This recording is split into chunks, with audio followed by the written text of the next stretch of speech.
தெரியுதா? இதுதான் கோதாவரி ஆறு. நம்ம தான் கோதாவரி ஆறு தாண்டோம். பார்த்துக்கோங்க, இந்த தண்ணி பூரா கடலில் தான் கலக்குது. நதி இணைக்கிறாங்க, நதி இணைக்கிறேன்னாங்க, ஒன்றும் இணைக்கலை. இந்த தண்ணி பூரா கடலில் தான் கலக்குது. விசாகப்பட்டினம் கடலில் கலக்குது வேஸ்ட்டாக. இதெல்லாம் பாசன தண்ணி, குடிக்கிற தண்ணி. கோதாவரி ஆறு இந்த தண்ணி பூரா வெட்டியே கடலில் கலக்குது. இதெல்லாம் நதி இணைச்சா சூப்பராக இருக்கும். தமிழ்நாட்டிலலாம் இப்போ தண்ணிக்கு பற்றாக்குறையே இருக்காது. தெரியுதா எத்தனை தண்டி ஆறுண்டு? எத்தனை தண்டி ஆறுன்னு தெரியுதா? பாருங்க, கோதாவரி ஆறு போய்கிட்டே இருக்கா. பார்த்துக்கோங்க, வெட்டியாக இவ்வளோ தண்ணியும் கடலில் தான் கலக்குது.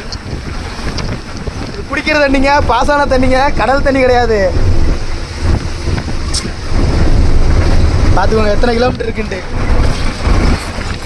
ஒரு காலத்தில் நம்ம பவானி சாகர் ஆற்றுல இவ்வளோ தண்ணி போய்கிட்டு இருந்துச்சு. இப்போ பவானி சாகர்லாம் தண்ணியே காணும். அதாவது காவிரி ஆற்றுல தண்ணியவே காணும். இந்த தண்ணிலாம் திருப்பி விட்டா தமிழ்நாடு தண்ணிக்கு பஞ்சமே இருக்காது. அப்படியே விவசாய பூமியாக இருக்கும். பார்த்துக்கோங்க இன்னும் எவ்வளோ தூரம் போயிட்டே இருக்குண்டு. இன்னும் போய்கிட்டே இருக்கு பாருங்க.